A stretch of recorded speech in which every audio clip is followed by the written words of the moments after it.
all I can tell you is we're going to continue to make sure Israel has the tools and the capabilities that they need to defend themselves.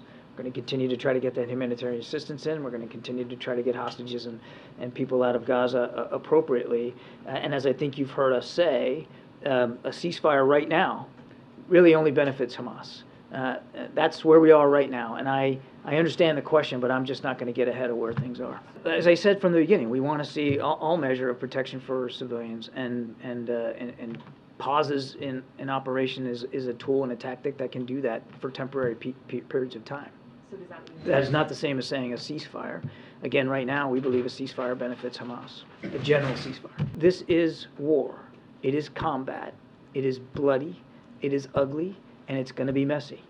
And innocent civilians are going to be hurt going forward. I wish I could tell you something different. I wish that wasn't going to happen, but it is going to happen. And that doesn't make it right. It doesn't make it dismissible. It doesn't mean that we aren't going to still express concerns about that and do everything we can to help the Israelis do everything they can to minimize it. But that's unfortunately the nature of conflict. He's been talking again to Prime Minister Netanyahu, and we've been speaking to the Israelis again since the very early hours of this 2 weeks ago. That respect for human life, respect for the civilian population in Gaza, making sure that they can continue to get access to food, water, medicine, and electrical power remains critical. It's important, and that's why he worked so hard on this last trip last week to do exactly that by getting the Israelis and the Egyptians to agree for humanitarian assistance to get in. Now, what is the primary obstacle to the ability for that aid to arrive at the pace the president would be satisfied by? Yeah, I know it would be very tempting and satisfying for us to just sort of pin the tail on the donkey here, but there's a lot of factors at play here. If it was easy, my goodness, there'd be hundreds of trucks flowing in every day. It's a combat zone, Peter. It's a war zone, and that greatly complicates the ability to move safely and to the right recipients, the customers, that kind of humanitarian aid. So there's lots of players involved here. Hamas is obviously a player. Israel's a player. Egypt's a player. The UN is a player. And Ambassador Satterfield is working this as hard as he can. Unfortunately, today we haven't seen any trucks go in. We'll see what the hours to come bring.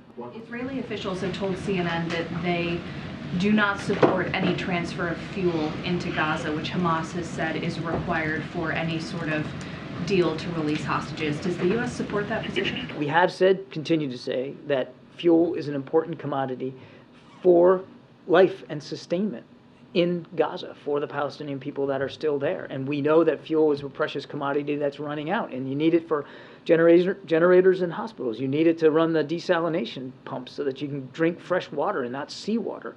All of that is important. And so we're going to continue to work with partners in the region. We're going to continue to push for fuel to get in. Now, look, that said, I said this again yesterday, we certainly understand Israeli concerns about the possibility for Hamas to abscond with fuel and use it for their own purposes and not allow it to be used in hospitals and desalination plants. We understand that. That is a legitimate concern, no question about it, which is why, again, Ambassador Satterfield is on the ground working this so hard. There's a balance here that has to be achieved. Obviously, we haven't achieved it yet, but we still believe, just in general, that fuel needs to be able to get into the people of Gaza.